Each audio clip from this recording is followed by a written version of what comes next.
Hello guys, welcome to my mini vlog. मनालीला आम्ही जात होतो आणि बघू शकता तुम्ही, मी फ्लाईट एन्जॉय करत होते. फ्लाईटमधून जे बाहेरचं जे काही दृश्य दिसत होतं ते मी खूप जास्त एन्जॉय करत होते मनालीला जाताना. बघा, पुणे टू जी दिल्ली फ्लाईट होती त्यात आम्ही होते. इथे बघू शकता तुम्ही मनालीचा जो व्ह्यू आहे तो रूममधनं माझ्या व्ह्यू कसा दिसत होता.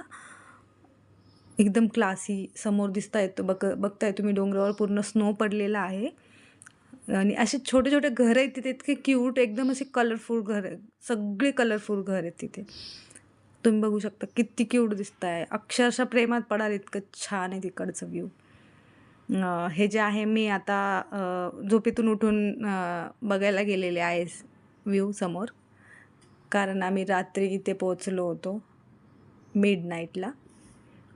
मग त्यानंतर आम्ही दुसऱ्या दिवशी आवरून स्नोमध्ये खेळण्यासाठी जाणार होतो. तर तिकडचा व्ह्यू जो आहे तो हा आहे.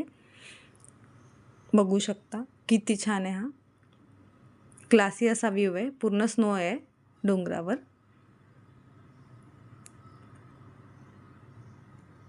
अगेन आम्ही फिरायला चाललो होतो. सगळे बर्फाने झाकलेले डोंगर आहेत तिकडे. वाव. त्यानंतर तुम्ही बघू शकता की आम्ही फायनली ते पोचलेलो आहे आणि मी बर्फात खेळत आहे. डोळ्यात बर्फ गेला आहे माझ्या. आणि मी तर खूप जास्त स्नो एन्जॉय केलेला आहे आणि हे माझे व्हिडिओ काढायला होते.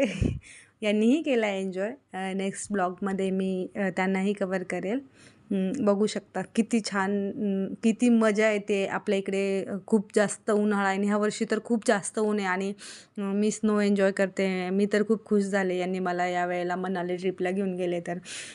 आणि इतकं छान वातावरण आहे तिकडचं, थंड. आणि ह्या दिवसात तिकडे अक्षरशः हीटर लावावं लागतं आहे. म्हणजे विचार करा तुम्ही, एप्रिल मेच्या महिन्यामध्ये तिकडे हीटर लावावं लागतं आहे गरमसाठी. म्हणजे किती थंडी असेल या दिवसांमध्ये पण तिकडे. आय मिस्ड स्नोफॉल बिकॉज हा जो आहे उन्हाळ्याचा दिवस आहे, त्यामुळे आत्ता सध्या स्नोफॉल नाही आहे इकडे. बघू शकता तुम्ही. पण खूप सगळं बर्फ जो आहे पडलेला आहे खाली आणि मी त्याला एन्जॉय करते. एकदम एकदम टेन्शन फ्री, एकदम रिलॅक्स होऊन मी एन्जॉय करते. बिकॉज मी वेकेशनला आहे.